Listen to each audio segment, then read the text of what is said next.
Time for another A-plus mock draft here in the Sportsocracy at ESPN Draft Nerd. Jeremy Green putting together the perfect class for the Indianapolis Colts. They have the 4th overall pick in the draft. There was rumors about possibly trading up, trading down. I don't think that was ever realistic. Nothing has ever come of that, and they're going to sit at 4. And they're going to get the guy that they've been linked to the entire time. You got to have a quarterback. It's been the guy I've had him linked to the whole time. I think they've done a masterful job of hiding this because it never made sense to me you're going to trade up when you're in on the guy that you don't have to trade up for. Will Levis, quarterback out of Kentucky. Gigantic arm. And I have been told from somebody that trusts me knows they see him as closer to Jalen Hurts than Anthony Richardson. Mm-hmm. And they think they can build an offense with that big cannon arm he is, with Michael Pittman, and you're going to add another receiver very quickly, and Alec Pierce and Jelani Woods and Mo Alley Cox, and just run the damn ball with Jonathan Taylor. This offense is going to look a lot like what Philadelphia did last year. And look, I know a lot of people don't like Will Levis. I don't really understand why. He absolutely crushed the S2. And a lot of the downside comes from the fact that he was in a new system last year that he didn't fit in. Go back a year, watch the tape, and tell me this kid's not a top 5 pick. He is. And the people that are, well, C.J. Stroud. You know what C.J. Stroud got on the S2? Drool. And it was a lot of it from what I've been told. Right. I'm good. Give me Will Levis. Hell, I'd even take Anthony Richardson before I'd take C.J. Stroud at this point. So I'm all in. I think this is what they want to do the whole time. And they've done a masterful job of hiding it. All right, now team him up with another wide receiver, 2nd round, 35 overall, Josh Downs, the wide receiver out of North Carolina. This is a kid, and obviously we're Carolina affiliates, so we know Josh Downs pretty well. I love how stupid narratives are with people. Well, Josh Downs didn't have any top 30 visits. Nobody likes him. No, nobody has any questions about him. You bring in guys that either are first-round picks or later-round picks that you really want to get to know. I have never been in the same room with Josh Downs. I know exactly what he's going to be in the pros. He's going to come in as a slot guy that's really athletic, got some size limitations, so he's probably never going to be a top 25 receiver in the NFL, but he could be a top 5 slot receiver in the NFL. He's really dangerous, found the end zone really easily, and you watched him with Drake May last year. It's not hard to figure out why teams like him and why they know exactly what he is. I think he can be a hell of a deep threat, too. Mm-hmm. And that makes me feel better about Michael Pittman being the lone target for a new quarterback. And I don't think it's the lone target. I just think it's a lot of targets that people don't respect. True. Because they all have warts. Josh Downs has no warts. He just has I would say I don't want to say limited upside because people hear me say that and they think, oh, why would you take him in the 2nd round? Because I know what. I'm telling you he's never going to be a Pro Bowler. I'm not telling you he's not going to be a good player in his league. Right. Because he will be. It's one of those high floor, high ceiling kind of guys. Yes. Number 79 overall, 3rd round for the Indianapolis Colts. Let's add to the secondary here with Kelee Ringo, cornerback from Georgia. I can already hear people saying, well, he's going to go before this. No, he's not, because the tape is there are times that the tape is just dreadful. He hasn't done a great job in the process.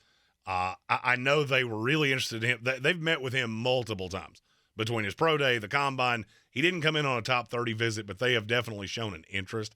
And the fact that they were so willing to come off Stephon Gilmore tells me that they have a plan. I just can't quite figure out exactly what it is. This would make it make sense paired with another pick that's coming up pretty soon. You're going to have to address that secondary or Will Levis is going to be in a shitload of shootouts. In the 4th round, 106. How about Quan Martin, cornerback from Illinois? This is the only player in this draft that I can't really get a beat on where he's going to go. He plays that hybrid safety corner role where he plays in the slot and you can move him around. He's freakishly athletic. He just doesn't necessarily have the body. 5'11", $194. I don't know that he can ever be – he's never going to play on the outside. I can tell you that definitively. I think he'll be a high-level slot. I think he can roam around, play that Tyrann Mathieu type safety role. I just don't know exactly where this kid's going to go. I keep seeing him in the back end of the 2nd, and I don't think so. I could be wrong. If there's a guy that I miss his projection by a solid round, I would say it's Quan Martin. And do yourself a favor on draft night. If your Colts take him, the tape against Virginia, don't watch that because it's going to give you a skewed view of what this kid is. That was the worst tape he had in his entire career. He's a good player. I don't know that the positional value is there in a class like this, and I think it pushes him down a little bit. A couple of picks in the 5th round here, 138. Yasir and Abdullah, edge rusher from Louisville. He's a little thin, but he's freakishly fast. Ran a 4.47 at the combine. The question is he an outside linebacker in a 3-4? Is he an off-ball linebacker, or do you think you can bulk him up a little bit and put him on the end of the line? That's why, to me, he gets pushed down, because I'm not sure. There are not many guys that I watch the tape and I go, I flat out don't know. The size will always be an issue because he has short arms too. So I think ideally he stands up in a 3-4. I'm just not sure how he's going to react in space, because a lot of his production at Louisville was using leverage and things like that you kind of take away when you stand a guy up. I think he's probably best suited as a situational pass rusher in a 4-man front. And if he's got, I don't know, DeForest Buckner on the inside of him, that'd probably help a shitload. Second of 3 picks in the 5th round at 162, Jalen Moreno Cropper, there you go, wide receiver, Fresno State. Real small, but real damn fast. 5'11", 172, ran a 4.4 40. This is another guy that I think plays in the slot. Here's what I'm learning as time goes on with the receivers. That slot thing does not mean jack dick in the current setup of spread offenses and things like that. You're just going to figure it out. The Kansas City Chiefs have had 11 slot receivers in 4 years, and it just works. The thing that makes me nervous about him is with the thin body frame, if you press him, he becomes virtually irrelevant. But then you watch when people play off of him, and he's very shifty. He's got really good eye discipline. He can totally throw corners off with his eyes, and I think he's going to be able to get open in the NFL. He might start as kind of a gadget guy because he does do that Deebo Samuel thing where I'm not necessarily going to run routes deep to get me the ball, but you throw me the little bubble screen and just watch me go. And he does that very, very well. 176, Payne Durham, tight end from Purdue. Well, and I'm sure somebody's going to say, but we already have 2 tight ends. Yeah, but collectively, they block about as well as this pepper shaker. So it would be nice if you had one that could block, I don't know, at all. Payne Durham's a good blocker right now. I think he can be an elite one in the NFL because his technique is, I'm going to say it's odd. It's not bad per se because it worked. I just think you're going to have to round off some rough edges, because if you could get him to a point where he was appropriately balanced and could use the leverage, I never really saw him get beaten that way.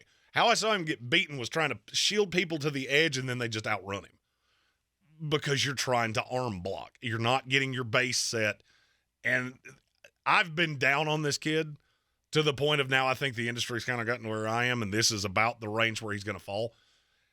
He's a bit of a project. I don't know that he's ever tremendously good as a receiver. I mean, he's 6'6". He is a bit of a mismatch. I just don't really know how you're supposed to get him open because he's really slow. No pick in the 6th round for the Colts, but 2 in the 7th.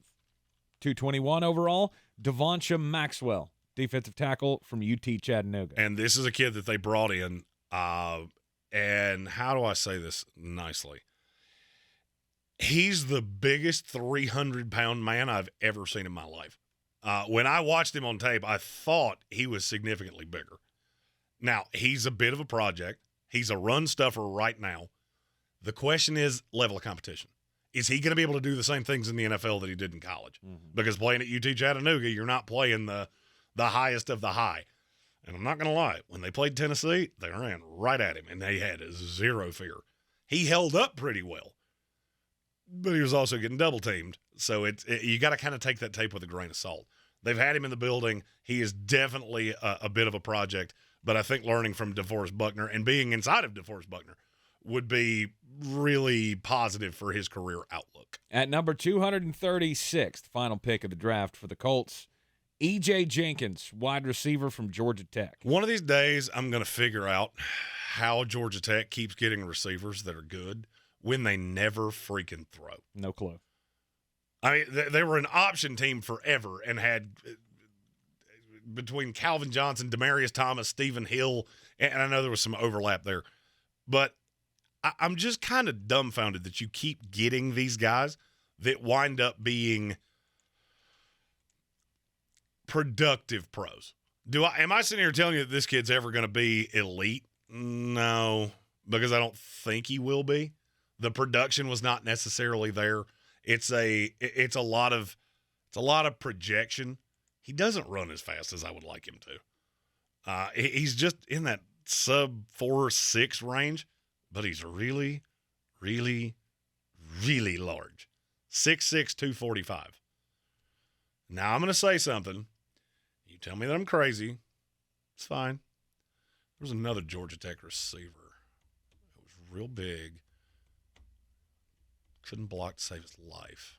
Oh, it's Darren Waller. I'm not telling you the same guy.